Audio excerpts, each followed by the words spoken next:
Hello everybody and welcome to another exciting installment of Wrestling Rampage. That's right, and we're going to continue on with the 2005 DVD review for every pay-per-view of 2005 is what we're going to be doing.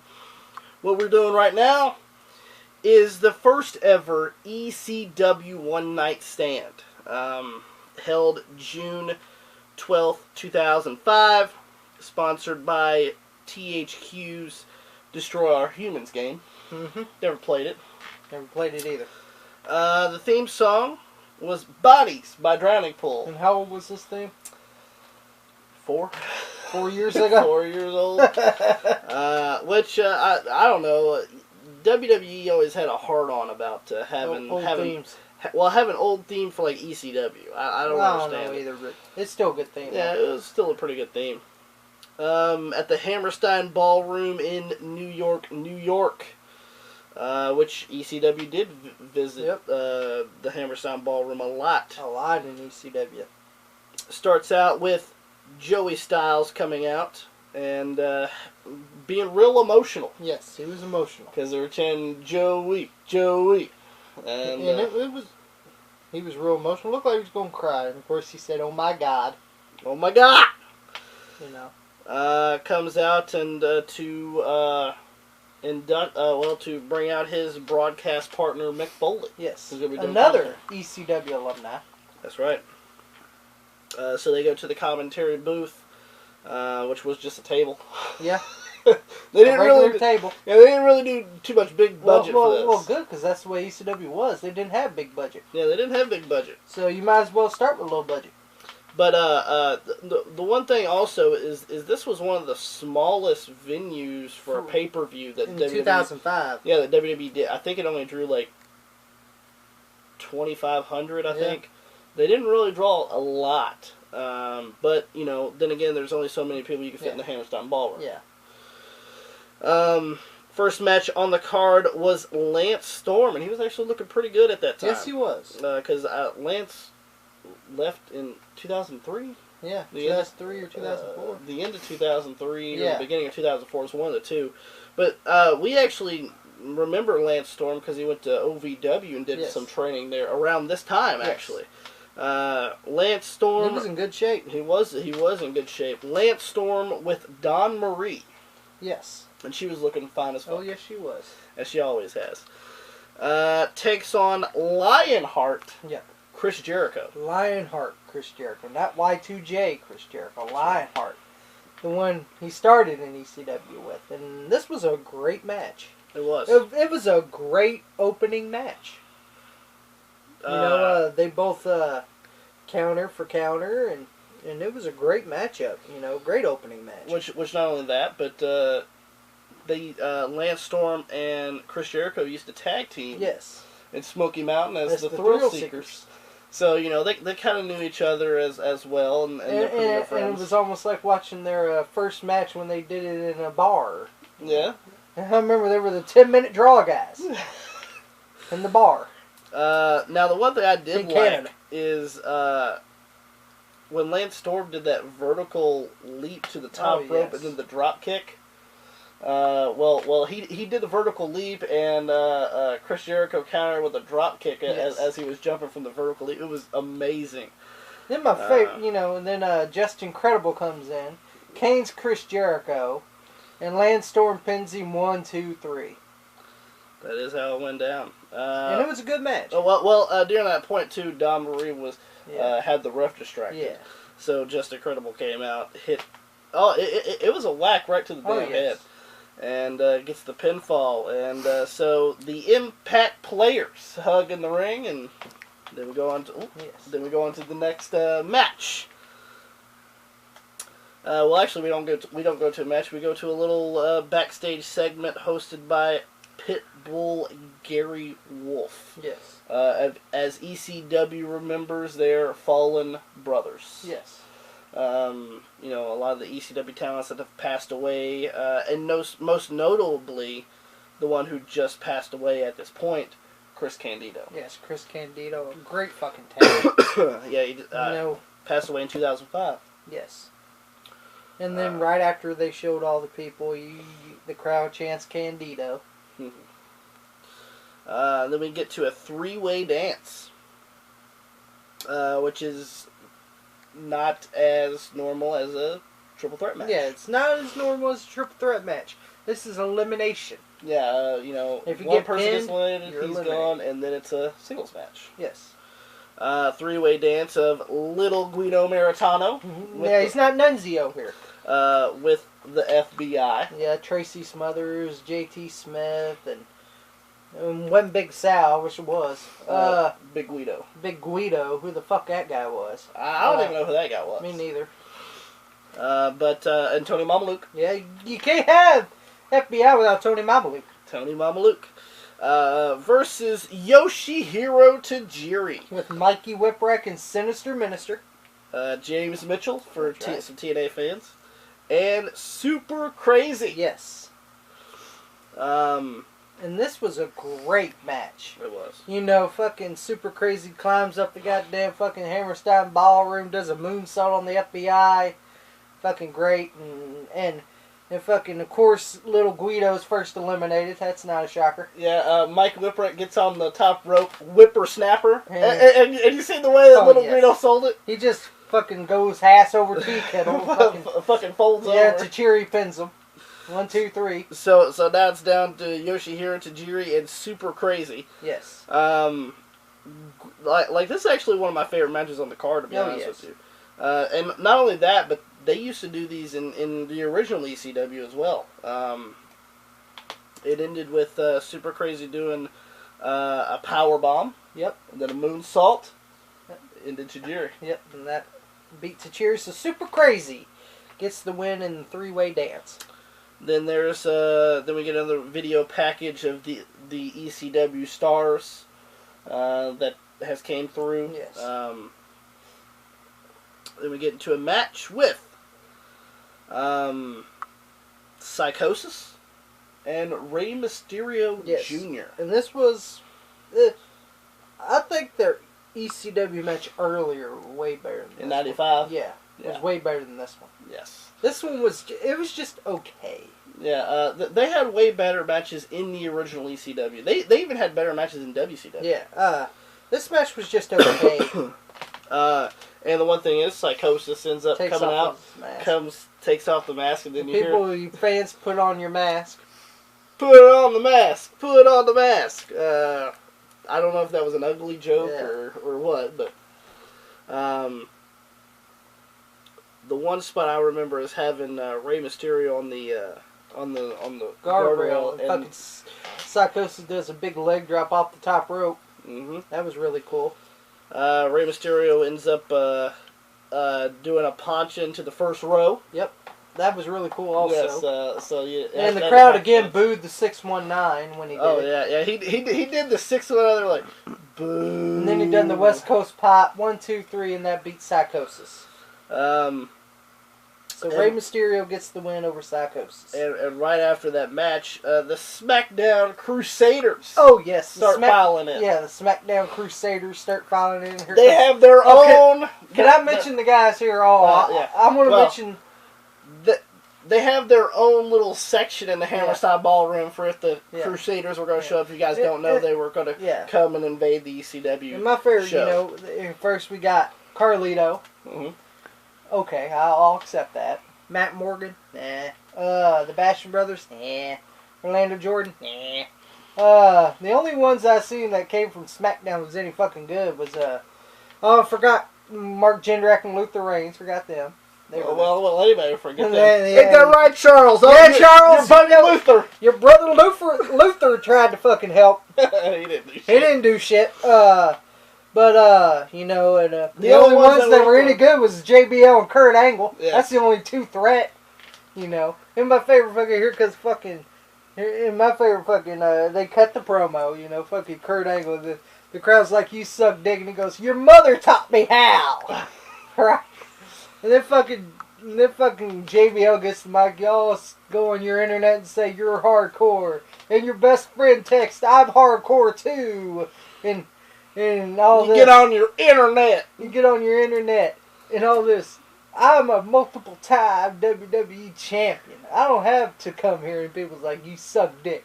You suck dick. You know, just down the street is somewhere where I sell out Madison Square Garden. And of course the crowd boos. Yeah. And they're from New York. Yeah, they're sitting there right in New York, just down the street from fucking Madison Square Garden. And the one thing I enjoyed is, you know, when the SmackDown guys were filing in, they had they had a little video package on ECW again, and then they started cutting that promo. JBL and Angle does, and Joe Gertner gets pushed down and kicked in the ass by JBL. Yeah, like Kurt grabs the mic beforehand, shoves him, and JBL kicks him in the ass. Yeah, JBL just comes over, kicks him in the ass, get him down the stairs. And then who comes to save the day for ECW? Rob Van Dam. Yeah, Rob Van Dam comes out injured, by the way. Yes, he had a torn ACL, and he comes down to defend ECW's honor. But it was short-lived because Rhino comes out and gores him. Gores RVD. And then out of nowhere the lights go out. Here comes Sabu. Yes. And if you want to see a good Sabu match, he's a victim of WR Visits with a great talent named Motley Cruz. Check that out. WR Visits. Check it out on the channel. Yeah. But we have... segue there. Well, segue into this, we have a little impromptu match. Yes. Rhino versus Sabu. And, Rhino versus Sabu. And it was okay. It wasn't that great of a match just because, I don't think they had a lot of time either. They did have a lot of time, and it was impromptu, basically. And how it ended was Sabu did a leg drop with the chair through the table. On Rhino, and that beat Rhino. Yes. And not only that, but fucking Rob Van Dam was out there, you know, helping Sabu. Yeah, he did the best he could with one leg. Then we have a little backstage segment with Al Snow and Head. Yes. Where they talk about some ECW moments. Yep. And then the Raw Crusaders the Raw Crusaders is awesome. Yes. You know, here comes Eric Bischoff, and the crowd's saying, "You suck, Bischoff," and all this. Here comes Eric Bischoff in the black jacket. And then, and my favorite was Joey Styles when he saw Coach. Oh, Coach is here. I'm really scared. Coach is wearing this fucking... He's wearing this fucking jersey. Yes, ECW on it. Fucking big fucking right to censor prank on it. And fucking Joey Styles sees him. He goes, "Oh, there's Coach. Now we're really scared." And then he goes, "Oh, I see Edge." Edge, it was Edge, Christian, Tomko, Coach, La Resistance, Maven, you know, fucking Snitsky, William Regal. I think that's about it. Yeah. Basically, just a mix of Sunday Night Heat guys besides Edge. Besides Edge. Yeah. And Christian. Take Christian. Other than that, Sunday Night Heat guys all the way. Then we had a great match here with Chris Benoit versus Eddie Guerrero. Oh yeah, this was a great match. They put on a phenomenal match, counter for counter. You know, Chris Benoit caught Eddie Guerrero with a...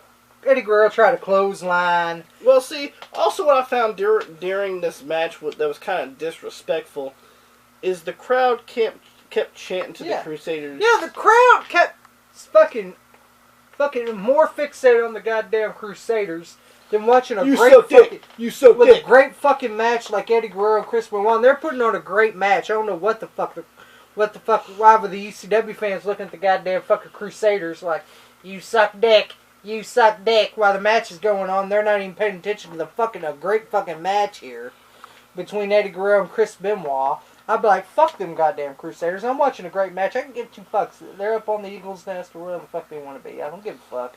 I'll watch this goddamn match because I can give two fucks about them right now.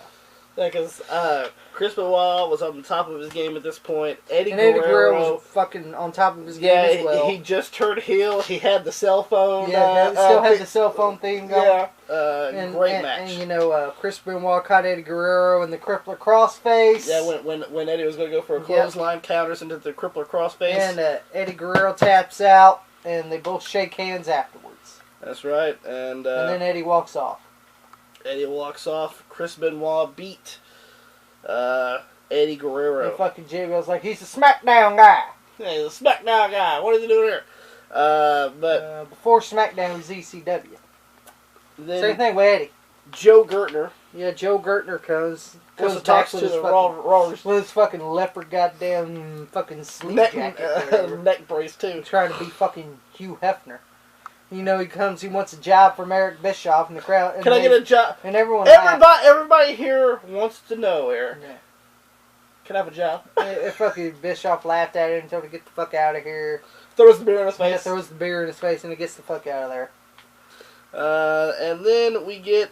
honestly, this is one of my favorite matches of the night. Oh, yeah. Mike Awesome versus Masato Tanaka. Oh, this was a great match. They even had a good feud in the end of ECW, basically. It was close 2000, 2001, yeah. They had a great feud going on. Yes. Mike Awesome and Masato Tanaka put on a great fucking match. Now, what also killed me during this thing was Joey Styles was bashing Mike Awesome this entire match. Because he went to ECW. When he was in ECW, he took the pay from WCW. To go there. Yeah. And then the one thing was, Mike Awesome done a dive. A suicide dive. And fucking, a suicide dive. And fucking Joey Styles says, I'm glad that he took his own life. Or some shit like that. Why didn't he just take his own life? Yeah. And if you guys don't know, in 2007, he did that. 2 years later after this pay-per-view, Mike Awesome did commit suicide. Yeah. So, I don't know how Joey Styles feels about that. Yeah. But, great match. They had a bunch of table spots. Oh my god, some of the most hard-hitting chair shots. Yes. And Mike Awesome sets him up for a powerbomb and powerbombs him from inside the ring, outside the ring, then does a dive and pins him on the floor. 1, 2, 3. Now also he does an awesome bomb through a table in the ring. Yes. And I'm surprised he didn't kill Masato Tanaka with this, because when he did it, there was this piece of table of like underneath the thing, and it was sticking up. Yeah. Like he could have slammed fucking Masato Tanaka on this motherfucker and killed him. Like, you go back and watch it. He was like this close from actually getting fucking stabbed to death by this piece of table. But yeah, he does an awesome bomb to the outside. Does a dive. And his 1, 2, 3. feet catches the ropes when he's doing it. 1, 2, 3. Right after that, he powerbombs referee John Finnegan. Yep. Powerbomb is John Finnegan for no reason whatsoever. So fucking I'll powerbomb you. And then he just leaves. Damn right. But honestly, one of my favorite matches of the night, especially if you guys really like hardcore wrestling, yeah. This was one of the matches for you guys. Then we have Paul Heyman. Oh, Paul Heyman comes out, and does a great promo, Then he goes, hide your wives, it's Edge. Thanks to crew. Yeah. For that brought them to the dance. They were actually sitting in the front row. Yeah. And the ECW then my fans. favorite is when he went to the Crusaders. He buried each and every one. It goes to Eric Bischoff. They didn't want a WCW pay-per-view. You're in our house, bitch. And Buggity goes, hide your wives, it's Edge. I got 3 words for you. No, 2. 2 words for you. Matt freaking Hardy. And Edge is like, that was 3 words. Yeah, Jamie, that was 3 words. That was 3 words. And then my favorite, then he goes to fucking, oh, I almost forgot about you, Mr. Shoot Cowboy himself. JBL. Yeah, JBL signing the checks and watching them bounce. Watching them bounce. He goes, you want to say how the ECW went out of business? The only reason you've been WWE champion for so long is because Triple H didn't want to work Tuesdays. Great promo on the Crusaders. It was fucking great. Paul Heyman thanks the ECW crowd. He goes like that to the Crusaders, and then he walks to the back. Not only that, but also when Paul first came out, he was teary-eyed. Yes. But he said he smoked a joint with Van Dam before he came out. Yeah, he was smoking a joint. Then he was smoking a joint. Oh, I already know that for a fact. But you get pretty much the main event of the show. Oh, yes. The main event of ECW One Night Stand 2005. And honestly, I can say this is actually a really good show if you guys ever watch it. It's better than 2006. This is way better than 2006. And the main event of the night is Bubba Ray and Devon, the Dudley Boys, versus Tommy Dreamer and the Sandman. And my favorite, here the Dudley Boys are already in the ring, They're in the tie-dye. In the tie-dye. Well, they were wearing a tie-dye shirt. Yeah, well. And my other favorite, here comes Tommy Dreamer, he's like all fucking teary-eyed, and then here comes the Sandman. With no Enter the Sandman by Metallica, by the way. He comes out to that generic thing. Yeah, the generic. And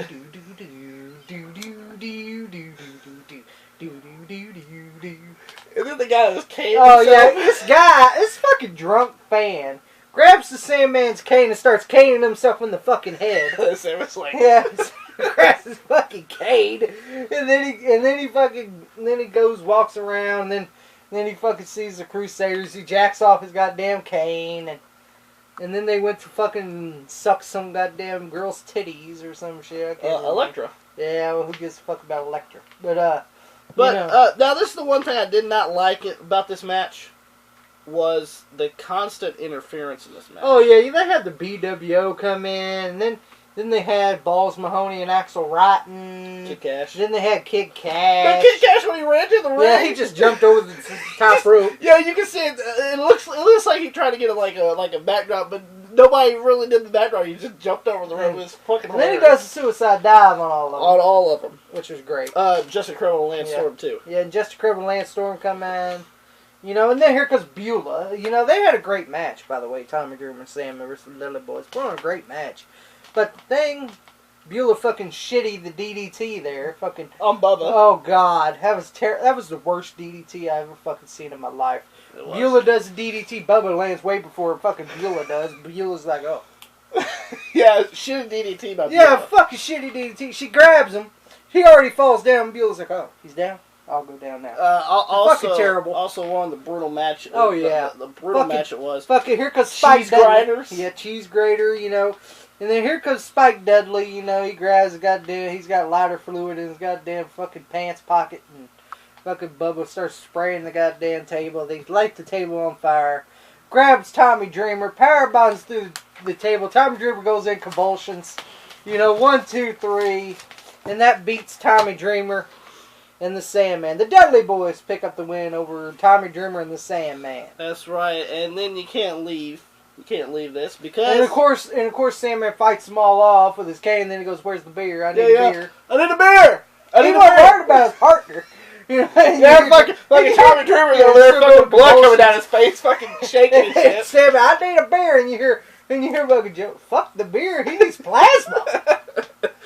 But then you hear Stone Cold's music. Yeah, he comes to Outlaw 1 jersey. Yes, so, and comes out and has all the ECW alumni come out. Now, there was a few people that come out to Riding on the Wall. Yeah. 65. The original ECW theme song. Yeah. And there were some people that didn't come out. Eddie Guerrero didn't come out. No. Some didn't come out. There was a few others that didn't come out. Chris Jericho didn't come out. Lance Storm didn't come out either. Just Incredible. Yeah, some of them didn't come out, which I was surprised to see that. But some of them came out. Told the Crusaders that they were looking for a fight. Yeah, you got one. And then the Crusaders start coming down. Yeah, they start filing down. They get in the ring and you're fucking. Well, my favorite Stone Cold Steve Austin. Let's give your hand for your favorite WWE superstars. And the crowd boo. And then right before they were about to start fighting, we hear Taz's music. Yeah, Taz, who got beat up on SmackDown before. Then he fucking chokes Kurt Angle. And chokes Kurt Angle out there on the entranceway. Yeah, and then fucking... My favorite was seeing JBL go lock up to Blue Meanie and start beating the shit out of Blue Meanie. You go back and watch it. Fucking JBL made a beeline. He made a beeline straight to the Blue Meanie. I'm talking about he went right for the Blue Meanie. And he was the only one that actually got fucked up during that whole thing. Well, because he was talking shit. JBL beat the dog shit. He was busted, bleeding all over. Well, it's because Blue Meanie was talking shit online about Bradshaw, which I don't blame Bradshaw. I'm sorry, if anyone talks shit about me, I'll do a JBL too. I'm sorry. The Crusaders end up leaving because they couldn't handle him. And then fucking Eric Bischoff, he gets and fucking, oh, you did whoop this man's ass. You know, and it's this, Mick Foley, do you have the honor of fucking bringing Eric Bischoff to the ring? And he rings him to the ring. Of course, John Coachman tries to help him. Mick Foley says, get the fuck out of here, coach. And, oh, coach. Oh, we're risking. And then fucking they grab fucking, Mick Foley throws Bischoff in the ring and fucking Dudley Boys 3D him. And then fucking, Chris Benoit does the headbutt. Chris Benoit, my favorite, fucking when Benoit did the, never hit with Steve Austin, kill that son of a bitch! Right? Right, you got another 619 in you? Do a 619, that son of a bitch. 619, then he goes, fuck ECW after he asked how good the show was, and then fucking JBL, Stone Cold grabs, he goes, will you gives Ray the mic, will you hold this son of a bitch, Ray? And then he stuns him, and then the Dudley Boys carry him out and throw him in the garbage. Yeah, the Dudley Boys carry him out, carry Eric Bischoff out of the Manhattan Center. And throw him in the garbage. And throws him onto, well, it was like a truck bed. Yeah, looking thing. And then... looked like garbage to me. And then the ECW guys, the Stone Cold, had a beer bash at the end of the show. So. And fade to black, ECW one night stand, and WWE logo. That's right. Then Sammy, EC fucking W. Yeah. That's the end of that. They have a few extras on here. You know, nothing like too outrageous or nothing. I know they had some ECW fans talk about it and stuff like that. Great DVD if you want to pick it up. I really enjoyed this one. This is way better than 2006. Way better than 2006. So if you guys enjoyed ECW One Night Stand 2005, give us a big thumbs up if you guys enjoyed our review. Don't forget to like us on Facebook, facebook.com/WrestlingRampage2. Follow us on Twitter @WrestleRampage. If you guys want to send us a postcard or a letter or a package, you guys can do that through our P.O. Box, Joseph Flatt, Flatt, at P.O. Box 6005 in Elizabethtown, Kentucky, 42702. Are you ready? Yep. And don't forget to subscribe to one of the best damn wrestling YouTube channels going today, Wrestling Rampage. Tommy, take it away. If you don't subscribe right here to Wrestling Rampage, then I guess you just don't know wrestling.